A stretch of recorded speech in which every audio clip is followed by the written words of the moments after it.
Olha, quem chega ao vivo é o repórter Luiz Otávio Louredo. Ele traz as informações direto da COP30. Oi, Luiz Otávio, boa tarde, é com você.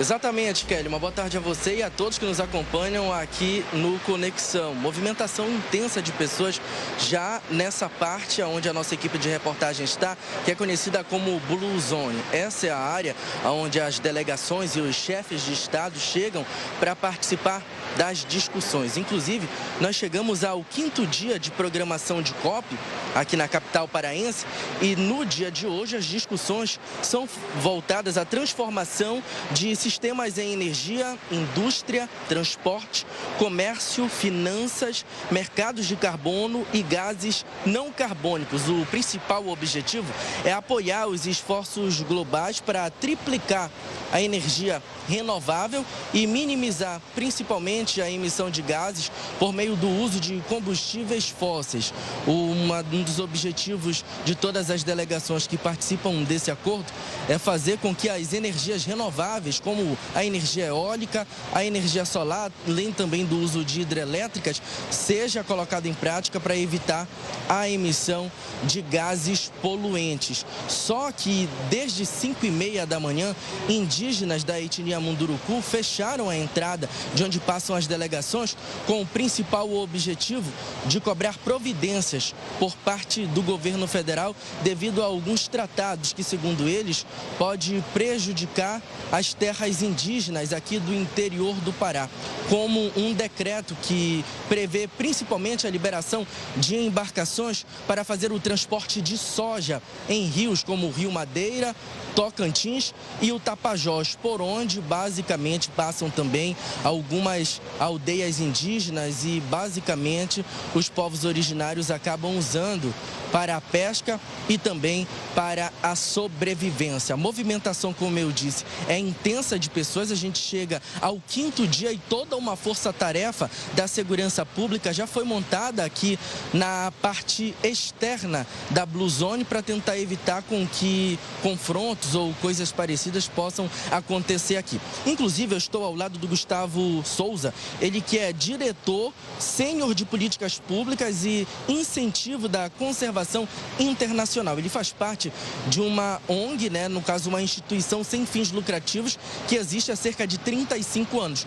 A iniciativa de vocês, ela começou 5 anos antes da COP, no caso no ano de 1990, e vocês participaram de todas as COP, das 30 edições. Como é que vocês fazem uma avaliação dessa primeira semana, desses primeiros 5 dias aqui de participação? Maravilha, boa tarde. Bom, a negociação, acho que para quem está acompanhando a gente entender, ela funciona basicamente na primeira semana uma negociação super técnica e na segunda semana uma negociação mais política. Então a gente tem mais de 100 itens de agenda sendo negociados, como se fossem 100 grupos de trabalho trabalhando ao mesmo tempo. E avançando o máximo que puder até o sábado. Na semana que vem chegam os ministros e a gente começa a parte mais política para adoção das decisões políticas dessa COP. Acho que tem 2 temas principais que eu ressaltaria que são super relevantes e que estão se sobressaindo nas discussões técnicas, que é o tema da adaptação à mudança do clima. Então tem uma série de indicadores sendo discutidos e os países precisam consensuar na base desses indicadores, incluindo os indicadores relacionados ao tema de financiamento. O segundo tema tem a ver com o grande tema que surge em todas as COPs, que é o financiamento. Na última COP teve a meta de 1,3 trilhões de dólares ao ano, sendo que 300 bilhões seriam dos países desenvolvidos aos países em desenvolvimento. E aqui em Belém está se discutindo como a gente vai chegar nesses 1,3 trilhões, qual é o caminho que a gente vai percorrer para conseguir chegar lá. A gente sabe, inclusive, que ao longo de todo esse tempo, as 30 edições da Conferência das Partes do Clima da ONU, muito se fala sobre mudanças climáticas e a adoção de medidas que minimizem a própria liberação de gases que acabam causando a poluição e os demais problemas no meio ambiente. Só que dentro de toda essa discussão, em meio às delegações, a gente sabe que existem países desenvolvidos e também não desenvolvidos. Então, A finança, ela é a principal... O principal levantamento feito por vocês e o questionamento para que haja essa ajuda de um país para o outro, para que todos possam adotar na mesma medida evitar, né, na realidade, a emissão de gases e assim mesmo que cada um adote medidas sustentáveis.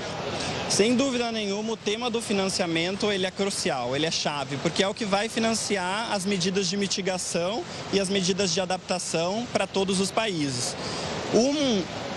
Elemento super positivo que a gente viu aqui em Belém é o Fundo de Florestas Tropicais para Sempre, esse fundo que já arrecadou aí cerca de 5 bilhões de dólares em compromissos estabelecidos. Ele muda mais ou menos a ótica que é de doação para um fundo de investimento.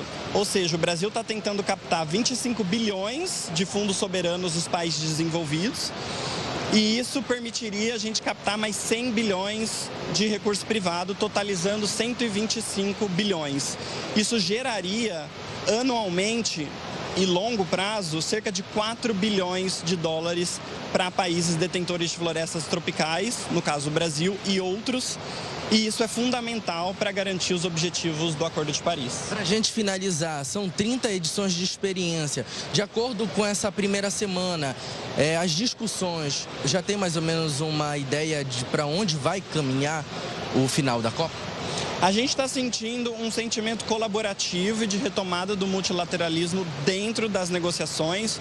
O fato do Brasil ter articulado antes da COP e ter adotado a agenda logo no primeiro dia, se comparado historicamente, não é muito comum. Então a gente fez um excelente trabalho de já começar a COP, avançando nas discussões técnicas, e a gente vê caminhos interessantes aí para a segunda semana, mas principalmente ainda tendo que desatar alguns nós na agenda de adaptação e financiamento.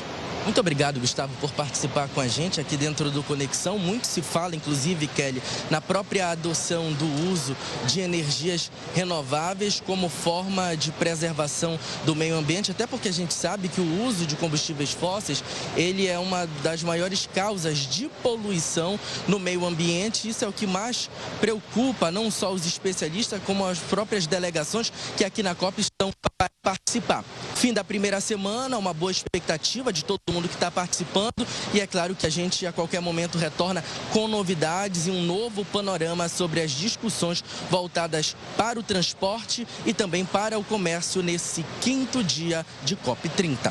Volto com você no estúdio. Tá super combinado, Luiz Otávio. Muito obrigada pelas informações. Bom demais ter vocês com a gente aqui, viu? E qualquer novidade, realmente só chamar. Obrigada demais. Bom trabalho aí em Belém.